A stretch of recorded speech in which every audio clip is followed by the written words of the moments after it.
जिसने अगर हमें परमात्मा के कोई दर्शन कराए तो उसे हम गुरु कहें, नहीं करवाए तो हम उसे गुरु क्यों कहें? सबसे बड़ी गलती यहाँ हो जाती है, हमने मार्गदर्शक को ही गुरु समझ लिया, हमने शिक्षक को गुरु समझ लिया, आचार्य को गुरु समझ लिया, मोटिवेशनल स्पीकर को गुरु समझ लिया, मोटिवेटर को समझ लिया, हमने सलाहकार को गुरु समझ लिया, हमने ट्रेनर को गुरु समझ लिया, हमें और कुछ भी सिखाने वाले को हमने गुरु समझ लिया। और आपको ये सिखाने के लिए उदाहरण क्या दिया गया? तो दत्तात्रेय ने 24 गुरु बनाए, दत्तात्रेय ने 24 गुरु बनाए, सुना होगा ना? सुना किसी ने? दत्तात्रेय ने 24 गुरु बनाए, आपको बताया गया। तो दत्तात्रेय जी ने 24 गुरु बनाए, उनसे कुछ सीखा, तो आप भी गुरु बनाओ और सीखो। तो आप एक ही क्यों बनाओ? आप 25 क्यों नहीं बनाओ? आप 26 क्यों नहीं बनाओ? आप 28-30 क्यों नहीं बनाओ? आप 7-8 क्यों नहीं बनाओ? तो संतों ने कहा गुरु करो 10 पांचा, जब तक मिले न साचा। और साचा कौन है? गुरु करो 10 पांचा, जब तक मिले न साचा। तो साचा कौन है? तो साचा एक राम जी, दूसरों ना कोई। तो जब तक राम नहीं मिले तब तक गुरु बनाते रहो। लेकिन हम फंस गए किसके चक्कर में? ना यहाँ गुरु की चर्चा हो रही है और हम किसके चक्कर में फंस गए? जो आपका सवाल था उसी का, वही गुरु वही है। एक ही गुरु के, किसके चक्कर में फंस गए? एक ही गुरु के, तथा कथित गुरु घंटाल के। गुरु घंटाल। ये शब्द हमने कैसे इस्तेमाल कर रहे हैं? मैं इस्तेमाल इसलिए कर पा रहा हूँ क्योंकि मैं जो बोल रहा हूँ वो बिल्कुल 100% सही बोल रहा हूँ। जब तक मुझे राम से मिलाया नहीं तब तक गुरु कोई नहीं है। मार्गदर्शक को गुरु कहना हमारा जो सिद्धांत है, ये हमारा सनातन सिद्धांत नहीं है। सनातन सिद्धांत ये है, अखंड मंडलाकारम व्याप्तम येन चराचरम तत्पदम दर्शितम येन तस्मै श्री गुरुदेव। अब इस बात को कुछ संतों ने साहित्यिक भाषा में कहा, हिंदी भाषा में क्या कहते हैं? गुरु गोविंद दो खड़े। इस एक लाइन से आपको समझ जाना चाहिए कि गुरु वो है जिसके साथ गोविंद खड़ा मिले। गोविंद खड़ा नहीं मिले, गुरु नहीं है। शिक्षक हो सकता है, आचार्य हो सकता है, ट्रेनर हो सकता है, मोटिवेशनल स्पीकर हो सकता है, मोटिवेटर हो सकता है, सलाहकार हो सकता है, मार्गदर्शक हो सकता है, विद्वान हो सकता है, हठी जपी तपी हो सकता है, योगी हो सकता है, महात्मा हो सकता है, पुण्यात्मा हो सकता है, संत हो सकता है, साधु हो सकता है, साधक हो सकता है, पर गुरु नहीं है। गुरु वो है जिसके साथ गोविंद खड़ा मिले। और हमने इन सबको ही गुरु मान लिया, यहाँ गड़बड़ हो गई। और इस गड़बड़ के कारण सनातन का विघटन होता रहा है और आगे होता रहेगा। हालांकि सनातन का नाश कभी नहीं हो सकता, शाश्वत है, परमात्मा द्वारा रचित है, पर हम विघटित भी क्यों हमने दी? क्यों ना इसको हम संभालें? क्यों ना हम सच को सच कहें, सच को सच माने? क्यों हम अलग अलग बाड़े में फिट हो जाएं? हम सनातन के बाड़े में क्यों ना रहें? हम सनातन के बाड़े में नहीं है। कोई राम स्नेही के बारे में है, कोई शैव संप्रदाय के बारे में है, कोई वैष्णव संप्रदाय के बारे में है, कोई इसके कोई उसके कोई इसके, सब बारे में और सब भेड़ है। राजनीति नहीं बात रखा है। राजनीतिक ने तो बहुत ही बेड़ा गर्क कर रखा। राजनीतिक ने तो अधर्म को धर्म साबित कर दिया है। धर्म क्या है? धार्यति इति धर्म। क्या धारण करना है? तो बोले धर्म के 10 गुण है। किसने बताए? हमारे ऋषि मुनियों ने, सनातनी ऋषि मुनियों ने, सनातनी पुरोधाओं ने, सनातन को समझने वाले विद्वानों ने बताया कि 10 गुण हैं, इनको जो धारण करे वो धर्मी है, बाकी सब क्या है? अधर्मी है कि नहीं है?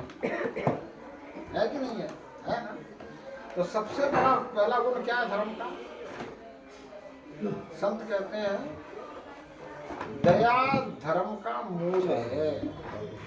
क्या है? दया धर्म का मूल है। अब जिसके अंदर दया नहीं है वो धर्म कैसे हो गया? धर्म तो सिर्फ और सिर्फ सनातन है, बाकी सब अधर्म है और अधर्मियों का गैंग है। सिर्फ सनातन में ही ये परिपाटी है और आचरण में है जियो और जिलाओ। हम तो चींटी के बिल को भी दाना देके आते हैं। हम तो पहली रोटी गाय को और अंतिम रोटी कुत्ते को देते हैं, भूखे को भोजन देते हैं। हम तो दुश्मन प्यासा उसको भी पानी पिला देते हैं। तो हम तो जियो और जिलाओ के सिद्धांत वाले हैं। हम ही धर्मी हैं और हम ही धर्म के अनुपालन करने वाले हैं और सनातन ही सिर्फ धर्म है और धर्म ही सनातन है, अधर्म भी सनातन है। बाकी जितने हैं जिनको राजनीति धर्म कह करके हमारे ऊपर थोप दिया है, ये सब अधर्मियों के गैंग हैं और अधर्मी हैं। और हमें इस बात को समझना होगा और हमें समझ करके जो इनको धर्म कह रहा है उन्हें रोकना होगा, क्योंकि हमारे कारण वो राजनीति कर रहे हैं। हम उनके कारण नहीं जी रहे हैं, हमारे कारण वो राजनीति। हमें उनको समझाना होगा कि तुम अधर्मियों को धर्म क्यों कह रहे हो, और जो अधर्मियों को धर्म कह रहा है वो भी अधर्मी है, वो भी अधर्मी है। हम आज तक नेता चुनते रहे हैं उनके मैनिफेस्टो के अनुसार। आज जरूरत है मैनिफेस्टो हमारा हो और हमारे काम को जो करे वो हमारा नेता, जो आश्वासन दे कि हाँ हम ये काम करेंगे आपके। गणतंत्र का मतलब क्या होता है? प्रजा के अनुसार तंत्र स्थापित होना चाहिए, विधि विधान प्रजा के अनुसार बनना चाहिए। विधि विधान आपके अनुसार बना हुआ है क्या? आपके अनुसार तो नहीं है। तो गणतंत्र करना है, स्वतंत्र मान सकते हैं पर गणतंत्र तो नहीं हुआ। तो ये बहुत सारी ऐसी बातें हैं जो को हमें लोगों तक पहुंचानी है। और कैसे पहुंचेगी आपने समझ लिया तो आप आगे कन्वे करें, आप अपने मित्रों को बताएं, आप औरों को बताएं। आपने सनातन को, सनातन की प्रारूप को तैयार करना। सबसे पहले तो आपको कहना शुरू करना है कि मैं सनातनी हूँ। और अगर हिंदू भी कहना है तो सनातनी हिंदू कहना, सिर्फ हिंदू। क्यों? क्योंकि यहाँ का मुसलमान अगर जाता है कहीं बाहर, वो चला जाता है अपने मक्का मदीना में, तो वहाँ के मुसलमान इनको हिंदू मुसलमान कहते, हिंदू हाजी कहते। तो भाई ठीक है, हिंदुस्तान में रहने वाला सब हिंदू है तो हम सनातनी हिंदू हैं, हम केवल हिंदू नहीं। मेन मोहर कौन सी है? सनातनी। तो मेरा कहना है कि गर्व से कहो मैं सनातनी हूँ। और इस देश का नाम हिंदुस्तान नहीं है, इस देश का नाम इंडिया नहीं है, इस देश का नाम भारत है। तो हम कहीं भी जाएं तो हमारी जुबान में होना चाहिए ना भारत। हम बच्चों को कहें भारत, हम इंग्लिश में लिखे तो भी भारत, हम बात करें तो भारत। कोई हिंदुस्तान कहता हो तो कहता रहे, लेकिन हमारी जुबान से हिंदुस्तान ना निकले, हमारी जुबान से इंडिया ना निकले, हमारी जुबान से निकले तो क्या निकले? भारत। जी, हम बात करें तो खाओ और खिलाओ की करें, जियो और जिलाओ की करें। हम हमारे कॉन्सेप्ट को लेकर के जैनियों ने कहा जियो और जीने दो। अरे हम तो जियो और जीने दो ने जियो और जिलाओ वाले थे, हैं और रहेंगे। और जो अधर्मी हैं वो क्या कहते हैं? वो तो कहते खिलाओ और खा जाओ, और का सिस्टम है। तो जो धर्म से उल्टा काम कर रहा है वो अधर्मी है, उसको धर्म क्यों कह रहे हैं? और मैं चाहता हूँ कि हम अपने बोलचाल की भाषा में धर्म ना कहें। हम क्यों डर रहे हैं? किस बात के लिए डर रहे हैं? 10, 20, 25% से क्यों डर रहे हो? आज 25% डर रहे हो, कल 50% हो जाएंगे तो और कितना डरोगे? आज नहीं बोल पा रहे हो तो कब बोलोगे? जब कह रहे हो कि सरकार भी सनातनी है, सब कुछ है, पावर भी हमारा है, फिर भी डर रहे हो तो बोलोगे कब? कब बोल पाओगे? क्यों कहें कि इस्लाम एक धर्म नहीं है? क्यों कहें कि क्रिश्चियन एक धर्म नहीं है? क्यों कहें कि बौद्ध एक धर्म नहीं है? जहाँ जीव हत्या हो रही है वो धर्म हो ही नहीं सकता। क्यों कहें कि सिख एक धर्म नहीं है? धर्म नहीं है। पंथ हो सकता है, मजहब हो सकता है, सभ्यता हो सकती है, संस्कृति हो सकता है, लेकिन हमारी तरफ से ये अधर्म है। क्यों? क्योंकि जीवत्या होगी।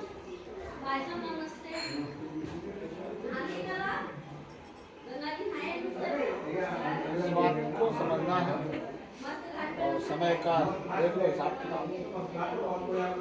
गुरु का समझ गए कॉन्सेप्ट। अब हम अगर इससे रास्ता भटक जाएंगे तो फिर वो तिलक लगवाएंगे, अलग अलग बाड़े बनवाएंगे, अपने अपने पहचान बनवाएंगे, सनातन को खत्म कर देंगे। राधा स्वामी का अभी भी लेटेस्ट वीडियो आया, आप लोग तक पहुंचा कि नहीं पहुंचा? वो कहाँ गया हुआ है? राधा स्वामी का जो अभी हेड है वो कहाँ गया हुआ है? अजमेर दरगाह। अजमेर, हाँ जी, हाँ जी। आया ना? आया ना? नहीं समझ आई अब आप पूछते क्यों नहीं उनसे कि आप कहते हो कि परमात्मा एक है और सिर्फ नाम जपना है, तो आप अजमेर दरगाह में क्या कर रहे हो? राधा स्वामी वाले यहीं बैठे थे, चले गए, बाहर निकल गए। आप अजमेर दरगाह में क्या कर रहे हो? अजमेर चालू चला नए साल में। अगर परमात्मा को आप एक कहते हो और नाम जपा रहे हो और आप उन्हीं की कमाई खा रहे हो, तमाम फैक्ट्रियां चला रहे हो, आपके फैक्ट्रियों के टैक्सेस बाकी पड़े हैं गवर्नमेंट के, आप वहाँ क्या कर रहे हो? अजमेर की दरगाह में आप क्या कर रहे हो? आप मंदिर में आने से सबको रोक रहे हो, आप मंदिर में आने से सबको रोक रहे हो, आप अजमेर की दरगाह में क्या कर रहे हो? यही तो समस्या है। समस्या ये नहीं है, जो अनुयायी हैं, जो उनको समस्या मानते ये हैं, नहीं है, समस्या ये नहीं है, समस्या ये है कि आप बोल नहीं रहे हो। बोल नहीं रहे हो। वो समस्या नहीं है। समस्या ये है कि आप बोल नहीं रहे हो। जिस दिन आप बोलने लग जाओगे, जिस दिन आप संत बनने लग जाओगे, गृहस्थी संत, उस दिन बात बनेगी। और संत बनने की प्रक्रिया क्या है? भक्त बनने की प्रक्रिया क्या है? प्रथम भक्ति संतन कर सुनो। पहली भक्ति संत का संग करो। लेकिन पहली भक्ति में आप अटक जाते हो। संत का संग कर लिया, संत के चरण छू लिए, संत के चरणों में आ गए, संत ने जो कह दिया वो करना शुरू कर दिया, लेकिन संत बनने की प्रक्रिया में नहीं चले।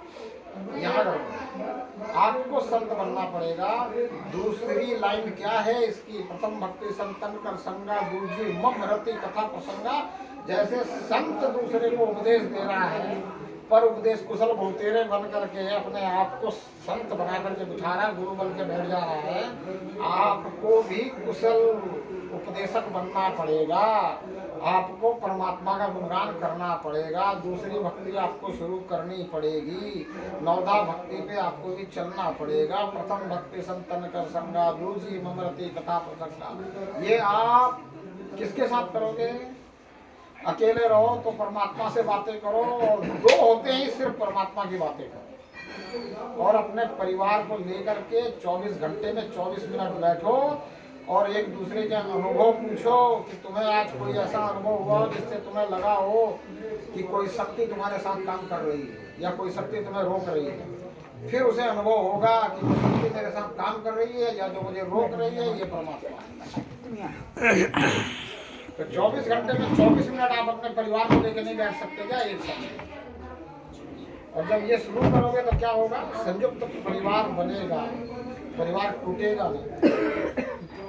एकल परिवार की तरफ जो हम जा रहे हैं, इससे जो है बहुत नुकसान है,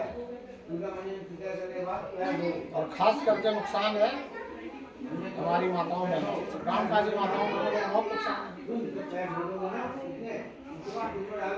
और उससे ज्यादा नुकसान है नौनिहालों को। इनको दादा का अनुभव नहीं मिलता, इनको दादी का अनुभव नहीं मिलता, इनको वो लाड प्यार नहीं मिलता जो इनको चाहिए बचपन में।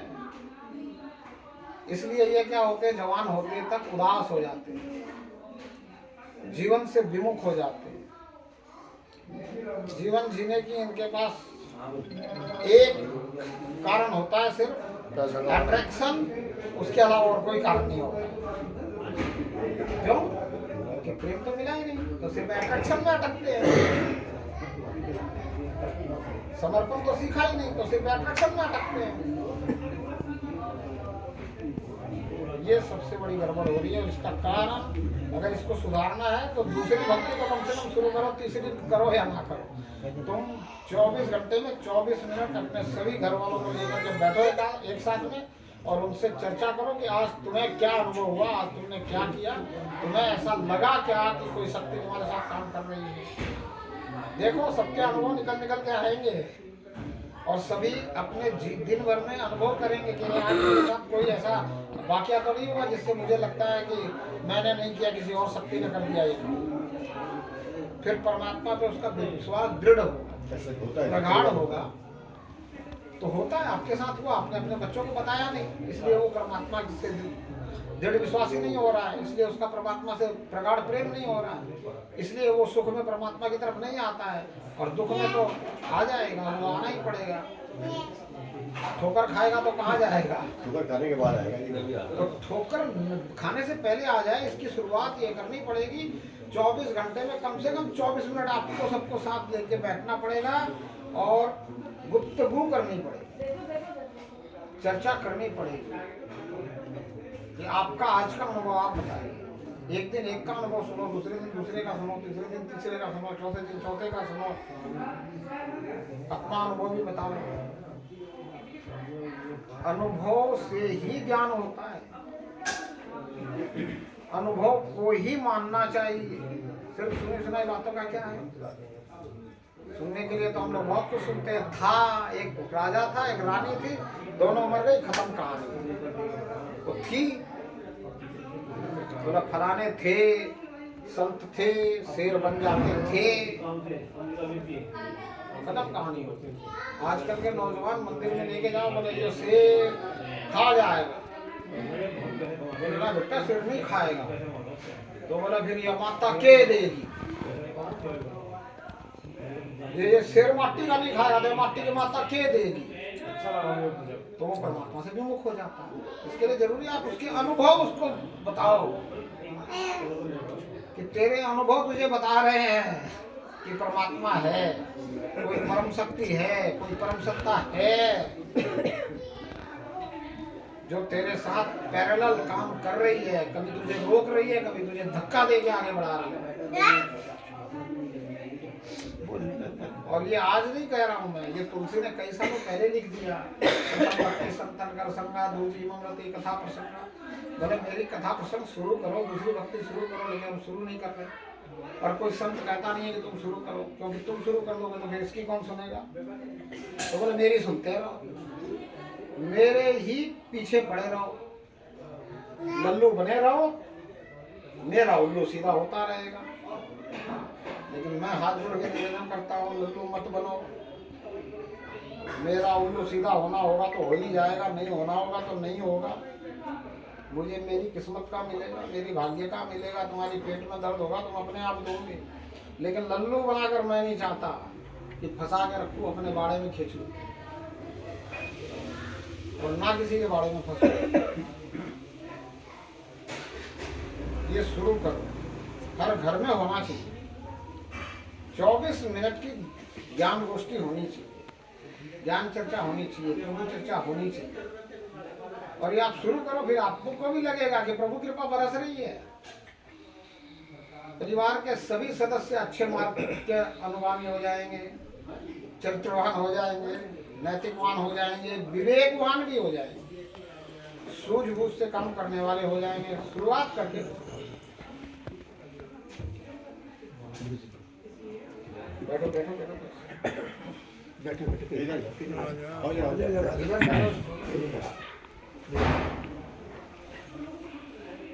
ठीक है। और हो गया समय हो गया। 10 मिनट और बोलो।